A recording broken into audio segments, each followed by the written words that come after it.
عدد خلقه ورضا نفسه وزنة عرشه ومداد كلماته.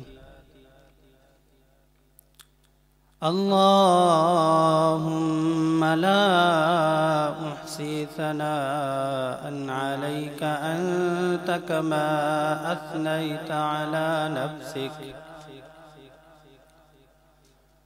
اللهم صل صلاة كاملة وسلم سلاما تاما على سيدنا محمد صلى الله عليه وسلم تنحل به العقد وتنفرج به الكرب وتقضى به الحوائج وتنال به الرغائب وحسن الخواتم ويستسقى الغمام بوجهه الكريم وعلى آله وصحبه في كل لمحة ونفس بعدد كل معلوم لك.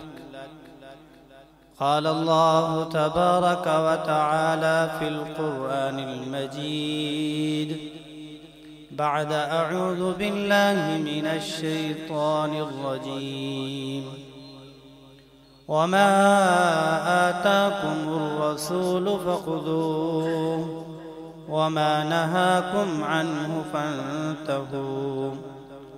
وقال النبي صلى الله عليه وسلم المرء مع من أحب أو كما قال عليه الصلاة والسلام.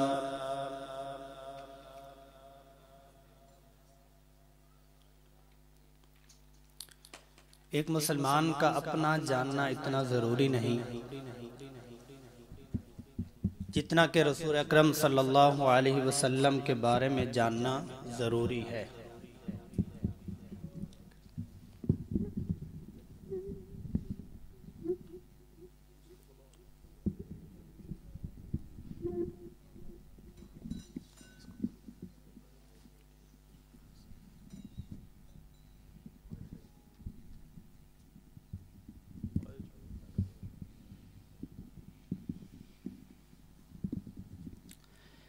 ایک مسلمان کا اپنا جاننا اتنا ضروری نہیں جتنا کہ رسول اکرم صلی اللہ علیہ وسلم کے بارے میں جاننا ضروری ہے.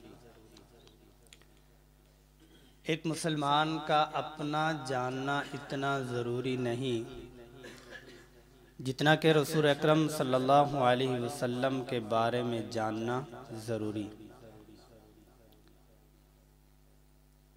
ایک مسلمان کا اپنا جاننا اتنا ضروری نہیں جتنا کہ رسول اکرم صلی اللہ علیہ وسلم کے بارے میں جاننا ضروری.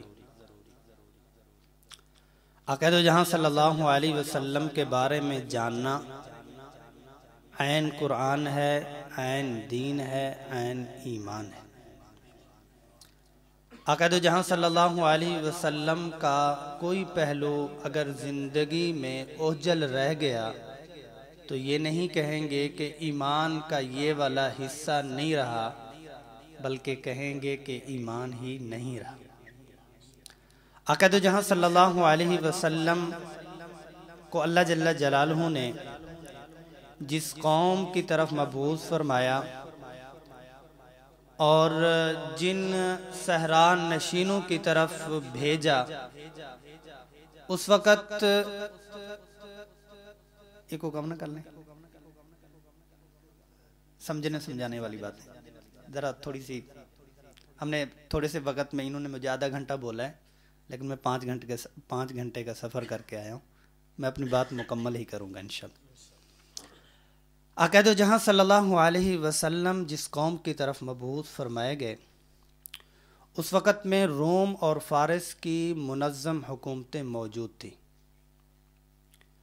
ہندوستان کے علاقے میں بھی بعض علاقے بالکل منظم ریاستی نظام کے تحت چل رہے تھے. تاریخ عربستان میں جس قوم کی طرف مبعوث ہوئے اس میں کسی نے حکومت نہیں کی. اگر روم اور فارس والے چند فوجی بھیج لیتے جو صحرا نشین تھے، خانہ بدوشوں والی زندگی گزار رہے تھے اور جھونپڑیوں میں رہنا اور ایک جگہ سے دوسری جگہ چل کے چلے جانا ان کی زندگی کا شیوا اور ان کا وتیرہ ہی یہی تھا، آ جاتے تو ان کو فتح کر لیتے، لیکن انہوں نے اپنے فوجی نہیں بھیجے۔ کس وجہ سے نہیں بھیجے؟ انہوں نے ان کے اوپر حکومت نہیں کی، کس وجہ سے نہیں کی؟ کہ انہوں نے ان کو اپنی ماتحتی میں لانے کے قابل ہی نہیں سمجھا، کہ ان کے اوپر حکومت کرنا ہی فضول ہے، یہ معاشرے کے گرے ہوئے لوگ ہیں، ان کے اوپر کوئی حکومت کرنے کو تیار نہیں ہے۔ جب ان کے اوپر عقائد و جہاں صلی اللہ علیہ وسلم کی محنت ہوئی، قرآن اور سیرت جب آپس میں ملے تو انہی میں سے ایک شخص اٹھتے ہیں اور 22 لاکھ مربع میل کے اوپر حکومت کرتے ہیں۔ یہ وہ قوم ہے جس پہ حکومت کرنے کو کوئی تیار نہیں۔ اسی قوم سے افراد اٹھتے ہیں جو آج بھی یورپین اپنا فخر کرتے ہیں، انہی کا بنایا ہوا نظام ہے۔ وہ کیا تھا؟ رسول اکرم صلی اللہ علیہ وسلم کی محنت تھی۔ عقائد و جہاں صلی اللہ علیہ وسلم کی ولادت باسعادت سے پہلے ہی اللہ جل جلالہ نے ایک گراؤنڈ بنا دیا۔ آنکھوں میں ایک پیاس تھی اور دلوں میں ایک تڑپ تھی کہ کوئی ہادی آئے جو ہمیں ہدایت دے، کوئی سیراب کرنے والا آئے جو ہمارے دلوں کو ٹھنڈک دے۔ اب یہ باتیں چل ہی رہی تھی، دل تڑپ ہی رہے تھے، تو اللہ جل جلالہ نے کچھ نہ کچھ واقعات رونما فرمانا شروع فرما دیے۔ عقائد و جہاں صلی اللہ علیہ وسلم کی ولادت باسعادت سے 25، 50 یا 55 دن پہلے واقعہ فیل، اصحاب فیل کا واقعہ ہوا۔ اس سے جتنے بھی قریش والے تھے، قریشیوں کا سکہ مزید بیٹھ گیا۔ جہاں کہیں بھی قریشی جاتے، ڈاکو پوچھتے کہ من انتم، کون ہو تم لوگ؟ نحن من قریش جب کہتے کہ ہم قریش سے ہیں تو ڈاکو بھی قریشیوں کا احترام کرتے اور ان کو چھوڑ دیتے۔ اللہ جل جلالہ نے عزت اور مقام قریش خاندان کو پہلے سے ہی دے دیا۔ آپ صلی اللہ علیہ وسلم کے سلسلہ نسب کے جتنے بھی بڑے سردار اور آباء و اجداد میں سے آتے ہیں، یہ سارے ہی مقام اور مرتبے والے ہیں۔ ہر ایک کو اللہ جل جلالہ نے بڑا مقام اور اعزاز عطا فرمایا۔ عقائد و جہاں صلی اللہ علیہ وسلم کے والد ماجد حتیٰ کہ آتا ہے کہ دادا کے پیشانی سے ہی چمک شروع ہو گئی تھی۔ عقائد و جہاں صلی اللہ علیہ وسلم کے والد ماجد عبداللہ سفر پر جا رہے ہوتے ہیں تو یہودی عورت روک لیتی ہے کہ میرے سے شادی کرو۔ اس پر عقائد و جہاں صلی اللہ علیہ وسلم کے والد ماجد کہتے ہیں کہ نہیں، ہم اس طرح سے شادی نہیں کرتے۔ جب واپس ہوئے تو اسی عورت نے پوچھا کہ آپ کو مبارک ہو، آپ شادی کر کے آ بھی گئے؟ کہ آپ نے اس وقت بھی مجھے روکا تھا، اب بھی ویسے بات کر رہی ہو، آپ کو کیسے پتہ چلا کہ میری شادی ہو گئی؟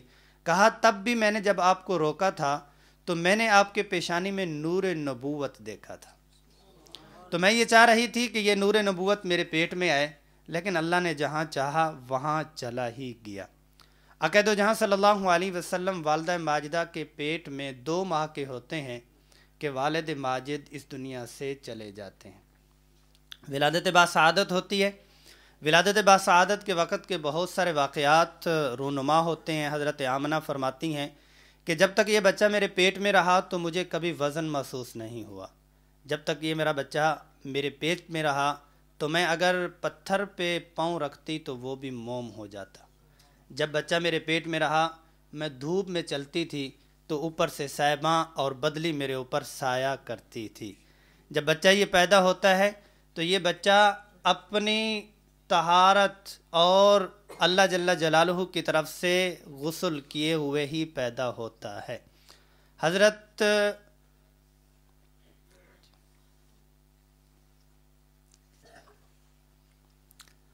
عقائد و جہاں صلی اللہ علیہ وسلم کی ولادت باسعادت ہوتی ہے۔ 4 دن تک والدہ ماجدہ کا دودھ پیتے ہیں، پھر عبد المطلب کی باندی سویبہ چند دن ان کا دودھ پیتے ہیں۔ اس کے بعد حلیمہ سعدیہ کے بھاگ جاگتے ہیں، وہ ان کو لے کے چلی جاتی ہیں۔ 2 سال کا معاہدہ ہوتا ہے.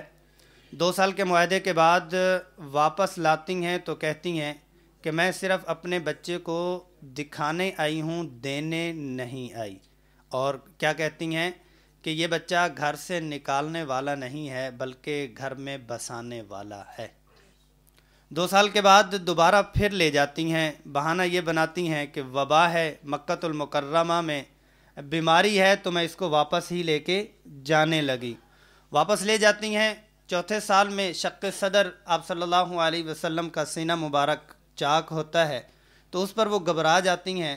گھبرا کے پھر بچے کو واپس لے آتی ہیں. اصحاب سیرت نے لکھا ہے کہ اگر یہ واقعہ رونما نہ ہوتا کہ جس میں آپ صلی اللہ علیہ وسلم کا سینہ مبارک دھویا گیا تو شاید یہ قابض ہو جاتی اور اپنی زندگی میں یہ پیارا بچہ واپس ہی نہ کرتے.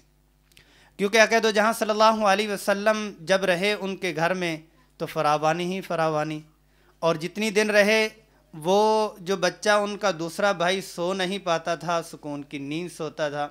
بنو سعد کی بکریوں کے ساتھ جو دوسرے لوگ تھے وہ بھی اپنی بکریاں بھیج دیتے تھے کہ ان کے بھاگ جاگے ہوئے ہیں، ان بکریوں کی وجہ سے ہماری بکریوں کو بھی گھاس ملتا ہے، ان بکریوں کی وجہ سے ہماری بکریوں کو بھی گھاس ملتا ہے. عقید و جہاں صلی اللہ علیہ وسلم 6 سال کے ہوتے ہیں تو ام ایمن اور والدہ ماجدہ بنو نجار جو آپ صلی اللہ علیہ وسلم کے ننیال اور ددیال بنتے ہیں، قباء کے قریب، یثرب کے قریب، وہاں پر اپنے خاندان کو ملنے کے لیے جاتی. 1 مہینے کا قیام وہاں پہ ہوتا ہے تو واپسی پر 80 کلومیٹر دور مدینہ المنورہ سے ابواء کے مقام پر والدہ ماجدہ کا بھی انتقال ہو جاتا ہے. عقید و جہاں صلی اللہ علیہ وسلم کی عمر مبارک 6 سال کی ہے اور والدہ ماجدہ جب وفات پاتی ہیں تو 30 سال کی عمر میں وفات پاتی ہیں.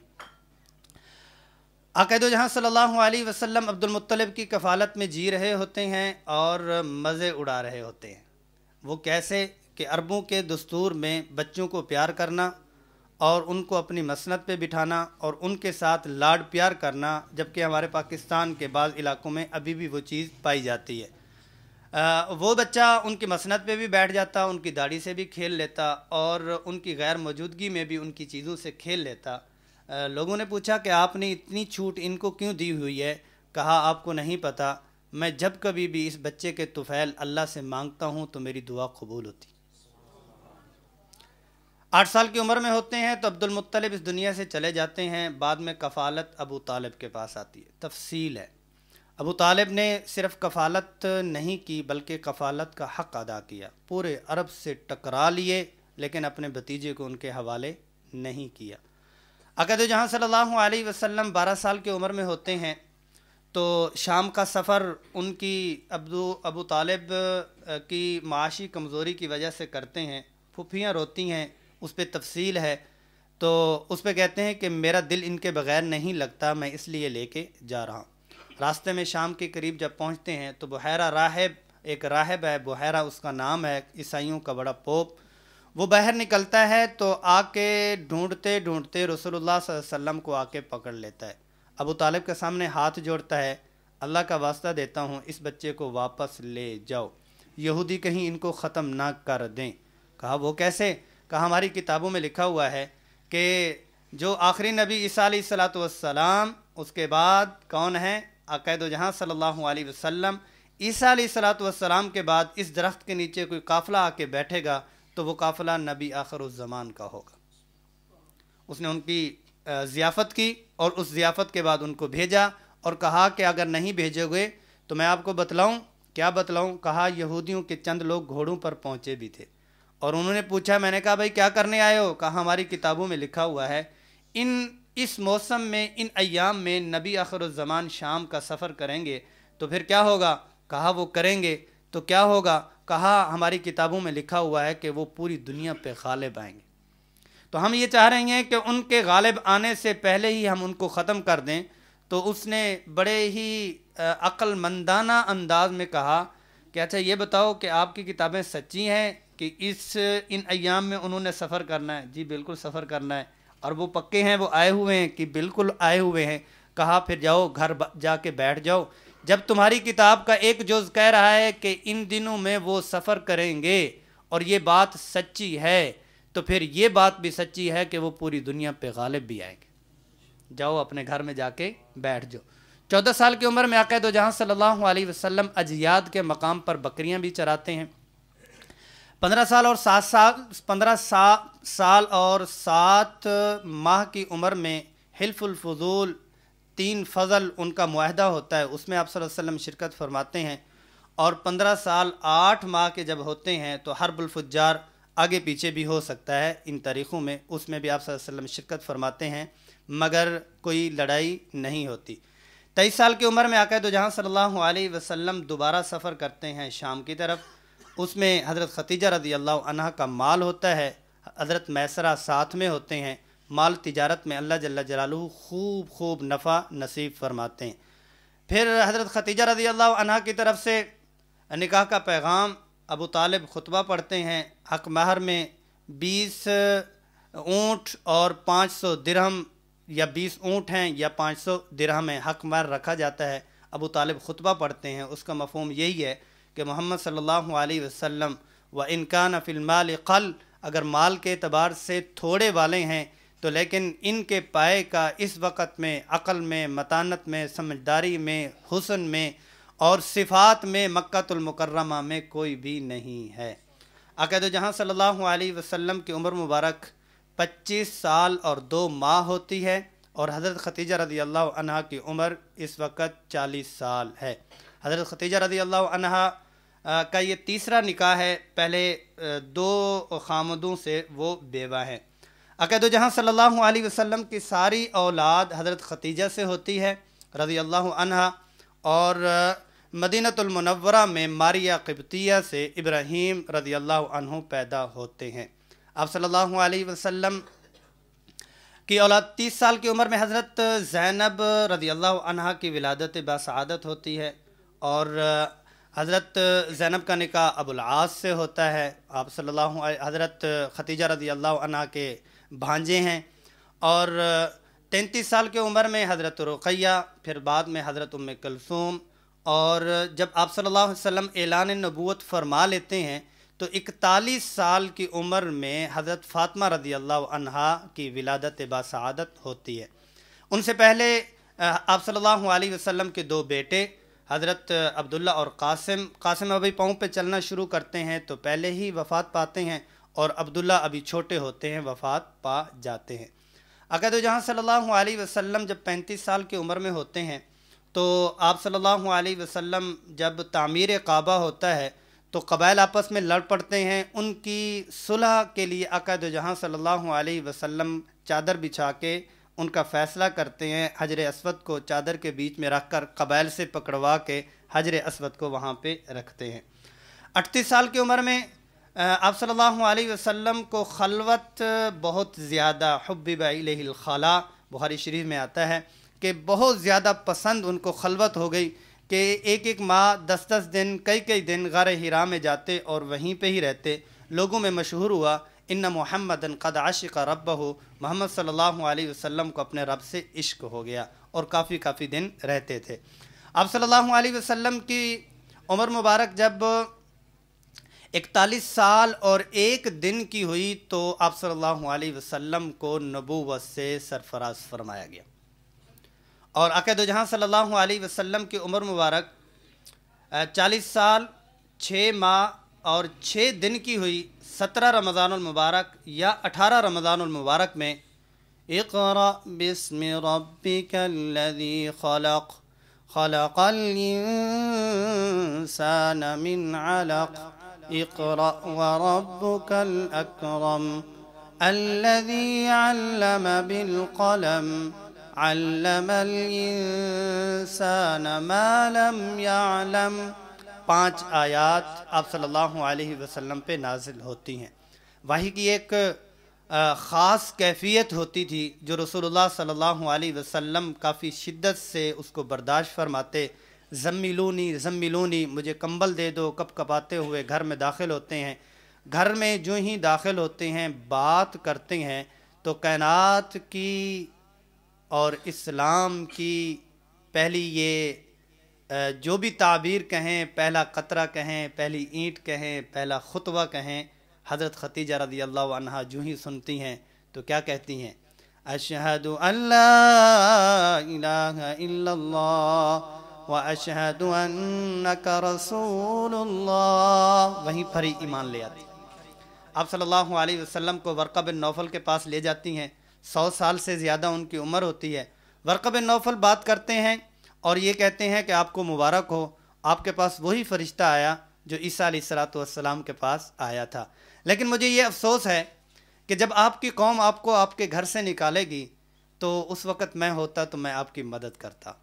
تو رسول اللہ صلی اللہ علیہ وسلم کو بڑا چاق ہوا، چونک اٹھے، یہ کیسی بات آپ کر رہی ہیں کہ میری قوم مجھے میرے وطن سے نکالے گی؟ تو کہا جی آپ کی قوم آپ کو وطن سے نکالے گی۔ تعجب اس بات پہ تھا کہ آقا دو جہاں صلی اللہ علیہ وسلم کی لقد لبثت فیکم عمرا مستقل جو ہے وہ ابحاث ہیں، میں مکمل گھنٹوں کی باتوں کو ایک ایک منٹ میں لے کے آگے چل رہا ہوں۔ آپ صلی اللہ علیہ وسلم، میں ایک چلو تفصیل میں نہیں جاتا، صرف ایک پہلو بتلاتا ہوں۔ مکہ المکرمہ میں اس بات سے پہلے جو کوئی آتا باہر سے، وہ آ کے پوچھتا کہ یہاں کی سوغات کیا ہے، پروڈکٹ کیا ہے، یہاں کا مشہور تحفہ اور گفٹ کیا ہے جو لے کے جاتے ہیں۔ اپنے پرائے دشمن، وہاں کے رہنے والے بیگانے سرزی کہتے مکہ المکرمہ کی سوغات یہاں کا ایک نوجوان ہے جس کا نام محمد ہے صلی اللہ علیہ وسلم، جس نے دیکھنا ہے ہمارے ہاں تو وہی پروڈکٹ ہے، وہی سوغات ہے، ان کی زیارت کرو، وہ یوں دیکھتے ہیں، یوں بولتے ہیں، یوں چلتے ہیں۔ نبوت سے پہلے ہر آنکھ ان کی سچائی، ہر زبان ان کی سچائی، ہر دل ان کے لیے فدا تھا۔ تو رسول اللہ صلی اللہ علیہ وسلم نے جب یہ سنا کہ آپ کی قوم آپ کو، قوم تو آنکھوں پہ بٹھانے والی، اپنا جگر نکال کے کھلانے والی، اب یہ کہہ رہی ہیں کہ آپ کی قوم آپ کو نکالے گی، تو اس پر فرمایا جی جو اللہ کا نام لیتا ہے تو اس کے اوپر اس طرح کے حالات آتے ہی ہیں۔ آقا جہاں صلی اللہ علیہ وسلم پہ 3 سال تک وحی نہیں آئی تھی، درمیان میں وہ ساری تفصیل ہے۔ 3 سال کے بعد رسول اللہ صلی اللہ علیہ وسلم کو، یہ مکی زندگی کو 3 حصوں میں اگر تقسیم کریں، 3 سال تک یہ خاموش دعوت کا یہ عرصہ ہے۔ 3 سال کے بعد وَأَنذِرْ عَشِيرَتَكَ الْأَقْرَبِينَ، اپنے گھر والوں کو بھی ڈرائیے۔ انذار جو یہاں پر ہے وَأَنذِرْ، انذار بھی خوف ہے، ڈرانا، اور خوف بھی خوف ہے، ڈرانا، لیکن یہ ہے کہ یہ انذار کون سا ہے؟ وَأَنذِرْ، یہ انذار ایسے ہے، ایک یہ ہے کہ ڈاکو کا ڈرانا ہوتا ہے، اور یہ ایک استاد کا ڈرانا ہے، ایک یہ ہے کہ چور کا ڈرانا ہے، اور ایک والد کا ڈرانا ہے۔ والد کی محبت اپنے بیٹے کے لیے، استاد کی محبت اپنے شاگرد کے لیے، اور نبی کی محبت اپنے امتی کے لیے، اس کے لیے انذار لفظ آیا ہے وَأَنذِرْ، یعنی ڈرانا ایسا ہے، ایک یہ ہے کہ ڈرانا بھاگ جائے، ایک یہ ہے کہ بچے کو آنکھیں دکھانا یہاں درست ہو جائے، جو درست ہو جائے وہ انذار ہے، جو بھگانا ہے وہ خوف ہے۔ وَأَنذِرْ عَشِيرَتَكَ الْأَقْرَبِينَ۔ اچھا دوسرا حکم فَاصْدَعْ بِمَا تُؤْمَرْ وَأَعْرِضْ عَنِ الْمُشْرِكِينَ، پھر ساتھ میں یا ایھا المدثر قم فانذر وَرَبَّكَ فَكَبِّرْ وَثِيَابَكَ فَطَهِّرْ۔ یہ چوتھا سال ہے، یہ آگے پیچھے آیات اور وحی یہ اتر رہی ہیں۔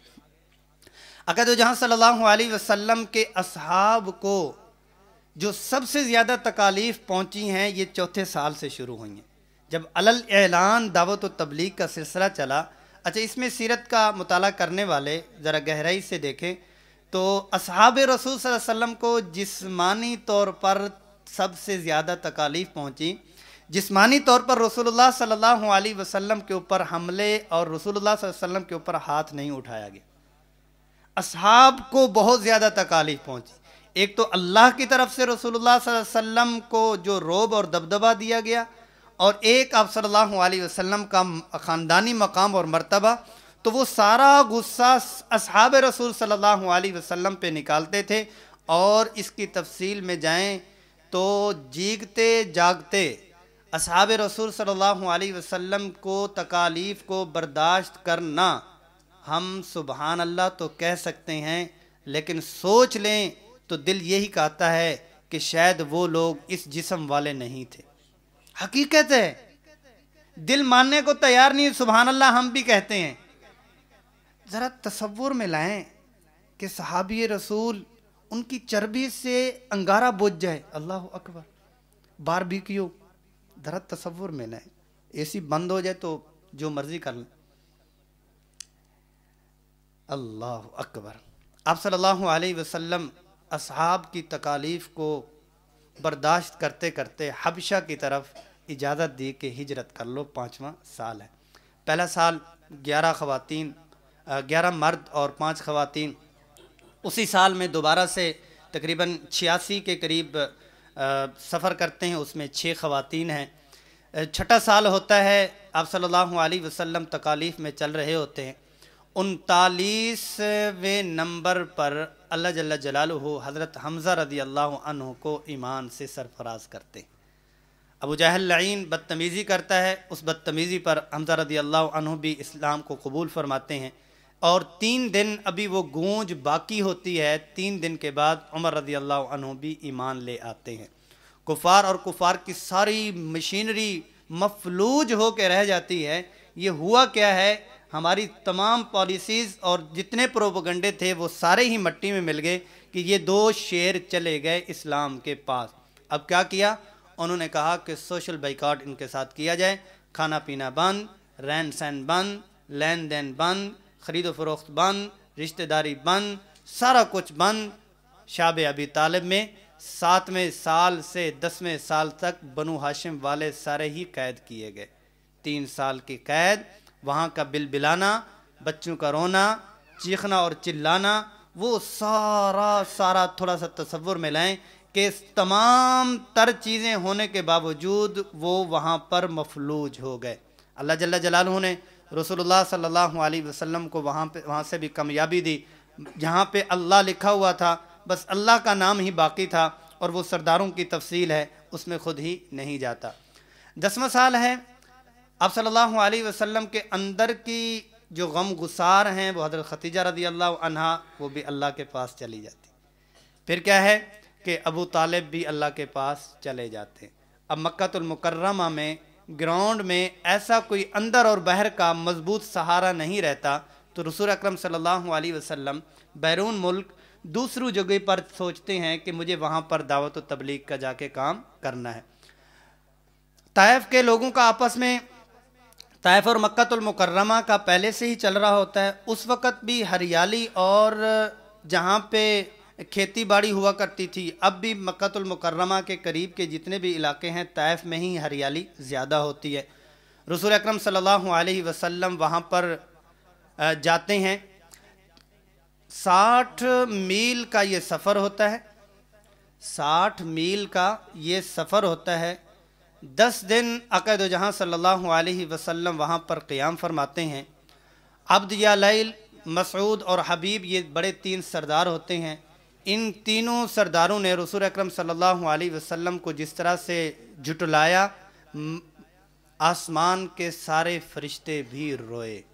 عقد و جہاں صلی اللہ علیہ وسلم وہاں سے جب واپس آتے ہیں تو سیرت کا مطالعہ آپ کریں، ہم بچپن سے طائف کا واقعہ سنتے آ رہے ہیں اور آنکھوں کو رلا دینے والا ہے، لیکن اس سے بھی بڑا غمگین واقعہ یہ ہے کہ آپ صلی اللہ علیہ وسلم مکہ المکرمہ سے پکے گئے تھے، واپس نہ آنے کے فیصلے پہ گئے تھے کہ میں وہیں پہ رہوں گا اور اسی ریاست کو مضبوط کروں گا، پھر واپس نہیں آؤں گا۔ واپس آنا پڑا۔ جب واپس آ رہے تو غار ثور میں رک کر سرداروں کی طرف اپنا پیغام اور قاصد بھیج رہے کہ مجھے امان کون دے گا۔ اب تھوڑا سا تصور میں جائیں، ورقہ بن نوفل نے کہا تھا کہ وہ وقت آئے گا جب آپ کی قوم آپ کو نکالے گی۔ اب اس وقت پہ کیا ہے، قوم نکالے گی کیا، اپنے وطن میں داخل ہونے کے لیے امان لے رہے ہیں۔ ابھی یہ پریشانی باقی ہی تھی، اللہ جل جلالہ نے ایسا انعام عطا فرمایا کہ 10 سال کے سارے غم ہی دور ہو گئے۔ سبحان الذي يسرى بعبده ليلا من المسجد الحرام إلى المسجد الأقصى، سبحان اللہ، اللہ جل جلالہ نے معراج کا سفر کرا، فكان قاب قوسين أو أدنى، اللہ جل جلالہ نے آپ صلی اللہ علیہ وسلم کو مکہ المکرمہ سے لے جایا جا رہا، 80,000 فرشتے دائیں طرف ہیں، 80,000 بائیں طرف ہیں، اور بیت المقدس میں سارے انبیاء استقبال کے لیے کھڑے ہوئے ہیں۔ جبریل امین اذان دیتے ہیں، آقا دو جہاں صلی اللہ علیہ وسلم 2 رکعت نماز پڑھاتے ہیں تو امام الانبیاء بن جاتے ہیں۔ پھر اللہ جل جلالہ فکان قاب قوسین او ادنا، اوپر کا 3 تحفے لے کے آتے ہیں۔ ایک تحفہ یہ ہے کہ آپ آخری سورۃ بقرہ کا آخری رکوع آمن الرسول، اور کوئی شرک میں اگر مر گیا تو اس کی بخشش نہیں، باقی ساری امت کی بخشش۔ تیسرا تحفہ یہ ہے کہ 5 نمازیں پڑھیں گے اور 50 کا ثواب ملے گا۔ رسول اللہ صلی اللہ علیہ وسلم واپس تشریف لاتے ہیں تو یہ 10ویں سال کے آخر میں 11واں سال یہ شروع ہوتا ہے، تو حج کے موقع پر اپنے گشت دوبارہ سے شروع کرتے۔ پہلے سال میں لوگ آتے ہیں، اوس اور خزرج کے لوگ یثرب سے آتے ہیں، 6 لوگ ہوتے ہیں، اسد بن زرارہ، اور یہ بڑے سردار بھی بیچ میں ہوتے ہیں۔ آپ صلی اللہ علیہ وسلم دعوت دیتے ہیں تو آنکھوں میں اشارہ کر کے اس دعوت کو قبول کرتے ہیں کہ یہودی جس نبی کا ہمیں تانا دے کے کہتے تھے کہ ہمارے نبی آخر الزمان آئیں گے، ان کے ہاتھ پہ بیعت کریں گے، وہ جس کے اوپر بھی حملہ کریں گے تو غالب ہی رہیں گے، ان سے پہلے ہی ایمان لے آؤ، تو وہ ایمان لاتے۔ دوسرے سال یہی لوگ ہوتے ہیں تو 12 کے قریب ایمان لاتے ہیں۔ مصعب بن عمیر کو آپ صلی اللہ علیہ وسلم مقری اور قاری کے طور پر ساتھ بھیج دیتے ہیں۔ تیسرے سال پھر یہ آتے ہیں تو 72 اور 73 کے قریب یہ لوگ ہوتے ہیں۔ رسول اللہ صلی اللہ علیہ وسلم کا ان کے ساتھ معاہدہ ہوتا ہے کہ مجھے آپ کی طرف آنا ہے۔ اس معاہدے میں کافی زیادہ تفصیل ہے۔ حضرت عباس رضی اللہ عنہ فرماتے ہیں آپ کو پتہ ہونا چاہیے یہ میرا بھتیجا ہے اور ہم سردار لوگ ہیں، ان کی حفاظت کے لیے اپنی جان سب کچھ لٹا دیں گے، آپ کو پتہ ہونا چاہیے کہ ان کو لے کے جا رہے ہو تو پوری دنیا سے ٹکرانا پڑے گا۔ اس پر انصار نے ایک بات کی، یا رسول اللہ یہ ہمیں یقین ہے آپ دنیا پہ غالب آئیں گے، ہمیں یقین ہے آپ دنیا پہ غالب آئیں گے، بس ایک چیز ہے، کیا ہمیں چھوڑ کے کہیں اور تو نہیں چلے جائیں گے؟ محبت۔ آپ صلی اللہ علیہ وسلم وہاں سے ہجرت کے لیے، یہ ایک پہلو ہے۔ ابھی یہ بات چیت چل رہی تھی، یہ بات مکمل ہوئی اور وہ گئے، اور ادھر سے کائنات کا سب سے بدترین مشورہ شروع ہوا۔ پارلیمنٹ کے ارکان ان کے وہاں کے بیٹھے اور کائنات کا سب سے بدترین میٹنگ اور مشورہ ہوا، جس میں وَإِذْ يَمْكُرُ بِكَ الَّذِينَ كَفَرُوا لِيُثْبِتُوكَ أَوْ يَقْتُلُوكَ أَوْ يُخْرِجُوكَ، کہ کافروں نے آپ کے ساتھ یہ مکر اور فریب کر دیا ہے کہ آپ کو یا تو ختم کر دیں، جلا وطن کر دیں، یا آپ کو نکال دیں۔ بہرحال تفصیل ہے۔ اللہ جل جلالہ نے حضرت علی رضی اللہ عنہ سے خدمت لینی تھی، آپ صلی اللہ علیہ وسلم کو ہدایات پہنچ گئیں۔ ابو جہل لعین اپنے تمام لڑکوں کے ساتھ کھڑا ہوا کہہ کے لگا رہا تھا اور کہہ رہا تھا کہاں ہے آج وہ شخص جو ہمیں کہا کرتا ہے کہ ایک کلمہ قبول کر لو، عرب اور عجم تمہارے سامنے گھٹنے ٹیکیں گے اور تمہارے غلام بن جائیں گے، آج ان کی جنت کو جلا دوں گا، جہنم کو ٹھنڈا کر دوں گا۔ یہ باتیں کر رہے ہوتے ہیں۔ وَجَعَلْنَا مِن بَيْنِ أَيْدِيهِمْ سَدًّا وَمِنْ خَلْفِهِمْ سَدًّا فَأَغْشَيْنَاهُمْ فَهُمْ لَا يُبْصِرُونَ۔ آقا دو جہاں صلی اللہ علیہ وسلم مٹی یوں پھینکتے ہیں، تفسیر میں آتا ہے ہر کافر کے کان میں، آنکھ میں، ناک میں وہ مٹی پہنچتی اور بیچوں بیچ نکل جاتے۔ اور غار ثور میں 3 دن کا قیام، اور وہاں سے ام معبد کی بستی سے ہوتے ہوئے اور وہاں پر اپنی رحمتیں اور اسلام کو تقسیم کرتے ہوئے کہاں پہ پہنچ جاتے ہیں کہ قباء کے مقام پر آپ صلی اللہ علیہ وسلم پہنچتے ہیں۔ 14 یا 24 دن کا قیام وہاں پہ ہوتا ہے۔ جمعے والے دن وہاں سے آگے جاتے ہیں تو راستے میں پہلا جمعہ یہ پڑھتے ہیں. پہلے جمعہ وہاں پہ مسجد جمعہ کے نام پر بھی ایک مسجد موسوم ہو جاتی ہے. 12 ربیع الاول کو آقا دو جہاں صلی اللہ علیہ وسلم مدینۃ المنورہ میں پہنچتے ہیں. وہاں پر بہت سارے کاموں کے ساتھ ایک کام پہلی ہجری میں رسول اکرم صلی اللہ علیہ وسلم مسجد نبوی کا قیام فرماتے ہیں. مسجد نبوی تقریباً 60 گز اس کی لمبائی ہے اور 54 اس کی چوڑائی ہے. اوپر ہاتھ لگائیں تو مرد انسان ہاتھ لگا لیتا ہے. اور کھجور کی چھال کے ساتھ بنی ہوئی یہ مسجد ہے. نیچے فرش بھی نہیں، چٹائی بھی نہیں، قالین بھی نہیں، کنکریٹ ہے. صحابہ کرام نے کتنی بار حدیث کی کتابوں میں آتا ہے کیچڑ میں اور پانی میں سجدہ کیا. ازواج مطہرات حضرت عائشہ حضرت سودا رضی اللہ عنہما کے وہاں پہ ساتھ میں 2 حجرے تیار کیے جاتے ہیں. اب یہ پہلا سال چل رہا ہوتا ہے، اس کا آخر ہے. اس میں مختلف قسم کے واقعات اور مختلف قسم کے احکام ہے، اس کی تفصیل میں نہیں جاتے. لیکن یہ ہے کہ اللہ جل جلالہ نے 17 رمضان المبارک کو مسلمانوں کو فتح بدر نصیب فرمایا. غزوہ بدر کے بعد جب مسلمان آتے ہیں تو پہلی عید ادا کرتے ہیں. وہ پہلا رمضان المبارک ہوتا ہے. پہلی عید ان کی ڈبل عید ہوتی ہے. ڈبل عید کیا ہوتی ہے کہ تصور میں مہمانوں کو اور علماء کو دیکھتے ہوئے، میں بالکل ایسے موضوع میرا تقریباً بکھر گیا، میں صرف اشارہ کرتے ہوئے آخر میں نتیجہ نکالوں گا. کبھی تفصیلی وقت ہوا تو آؤں گا انشاءاللہ.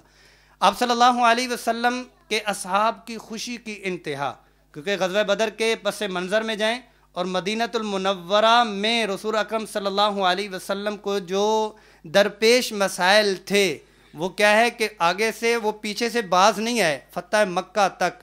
اور اندر کے 3 سانپ جو بغل کے سانپ تھے، بنو قینقاع، بنو نذیر، بنو قریظہ، یہ یہودی تو اندر کے تھے، ان کے ساتھ معاہدے، اور باہر کے جتنے قبائل کے ساتھ ان کے ساتھ عجیب واسطہ. اور جو اپنے لوگ ہیں ان کی تربیت ایک مستقل مسئلہ ہے کہ ان کی تربیت بھی تو کرنی ہے. ان تمام پلیٹ فارم پر رسول اکرم صلی اللہ علیہ وسلم کام فرما رہے.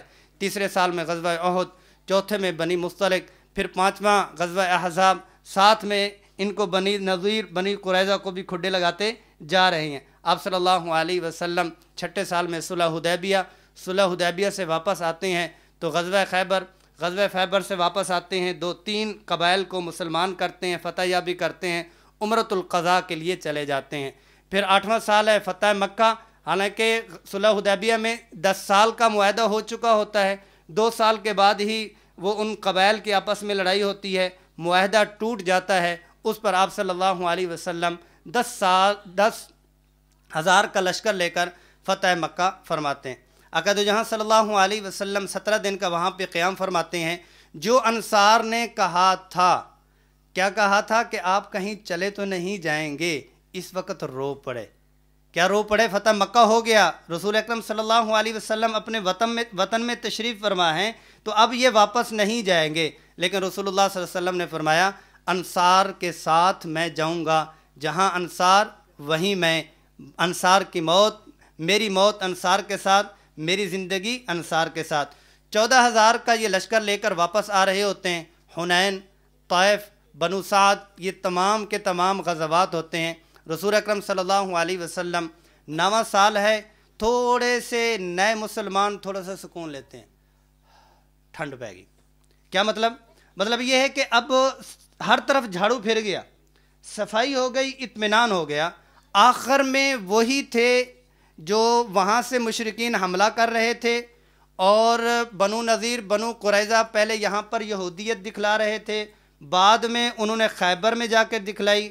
خیبر بھی فتح ہو چکا، تمام تر مقامات فتح ہو چکے. اب تھوڑا سا سکون لیا ہی تھا تو اوپر سے کیا ہوا؟ یا ایھا الذین آمنوا ما لکم اذا قیل لکم انفروا فی سبیل اللہ اثاقلتم الی الارض ارضیتم بالحیاة الدنیا. غزوہ تبوک. اس میں ایک نقطہ بتلانے لگا ہوں کہ دین کا کام کرنے والے کی چھٹی موت پہ ہے. یہاں پر چھٹی ہو جانی تھی لیکن اتنی ڈانٹ کے ساتھ حکم آیا کہ سب سے زیادہ اس میں ہے تفصیل علماء سے بعد میں آپ سنیں۔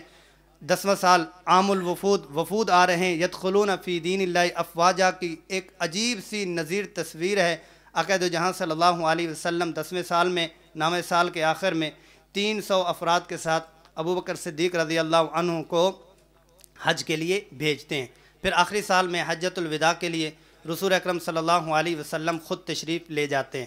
آقا دو جہاں صلی اللہ علیہ وسلم 571 عیسوی میں اکیلے تنہا ہیں، قولوا لا الہ الا اللہ تفلحوا کی آواز لگاتے ہیں۔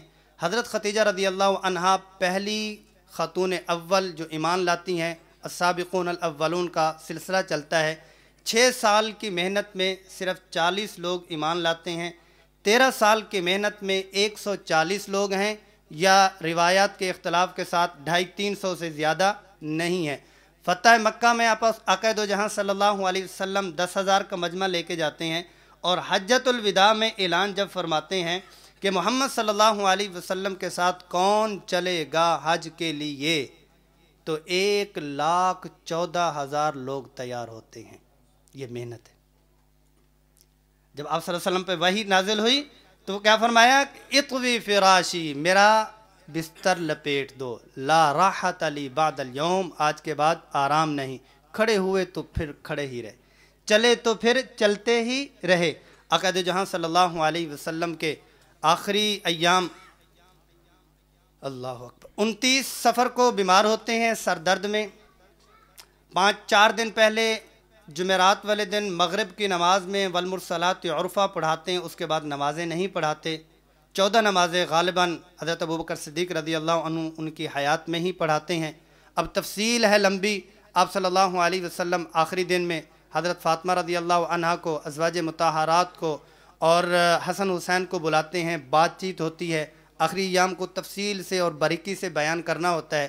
میں اب اس مکمل گفتگو کا نتیجہ آپ کے سامنے جو رکھنے لگا ہوں وہ یہ ہے کہ جس لفظ سے میں نے بات اور گفتگو شروع کی تھی اس کو دہرا کے 1-2 منٹ لوں گا۔ ایک مسلمان کا اپنا جاننا اتنا ضروری نہیں جتنا کہ رسول اکرم صلی اللہ علیہ وسلم کے بارے میں جاننا ضروری۔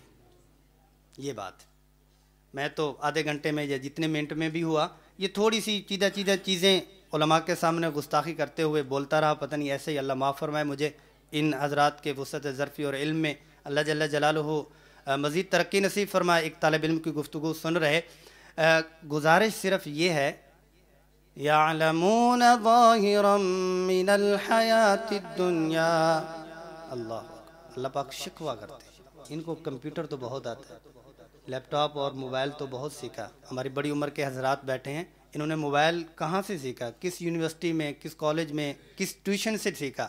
لوگوں سے پوچھ کے سیکھ لیا۔ لیکن یہ ہے کہ مسجد میں داخل ہونے کی دعا اور اس کا ترجمہ آتا ہے، دعائے قنوت اور اس کا ترجمہ آتا ہے۔ آج صبح کی دعاؤں کا ترجمے کے ساتھ اس کی جو حکمتیں ہیں اس پہ تو ہم چلو جاتے ہی نہیں، وہ آتا ہے کیا سنت کے مطابق صبح سے شام تک آج کی سنتیں میری زندہ ہیں۔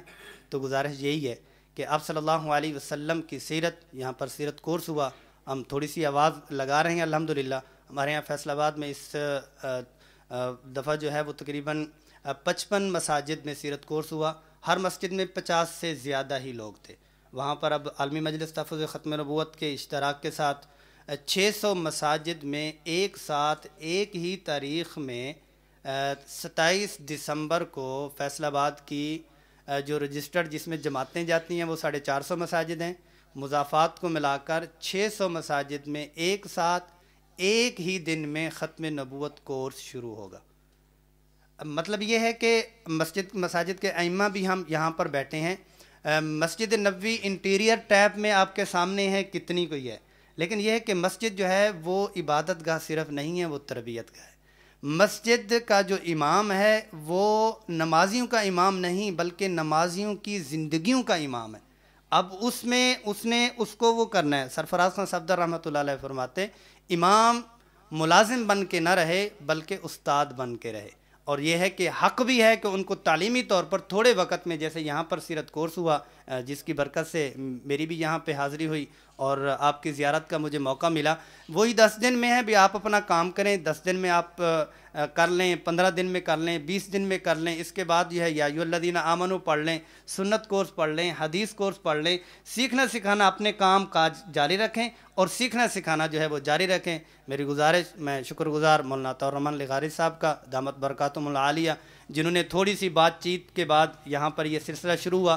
مستقل طور پر اس طرف اپنی مصروفیت کی وجہ سے نہیں میں آ سکا. اللہ تبارک و تعالی ہم سب کو, باقی دوسری گزارش یہ ہے کہ جن احباب نے یہ سیرت کورس پڑھا ہے یہ پورا سال ہی کوئی نہ کوئی کورس اور مسجد کے ساتھ جڑے رہیں گے. کون کون ہے انشاءاللہ جو انشاءاللہ جی بڑی عمر کے جو حضرات ہیں انہی کے لیے, خواتین کے لیے, انہی کے لیے یہ تھوڑی سی تعلیمی سلسلہ جاری ہوا اور اکابرین نے اس کو بہت زیادہ سراہا ہے. ان کی دعائیں ہیں, ان کی توجہ ہے, ہم چل رہی ہیں. اللہ جل جلالہ ہم سب کو آقا دو جہاں صلی اللہ علیہ وسلم کی محبت کی حلاوت نصیب فرماویں. وآخر دعوانا الحمدللہ رب العالمین.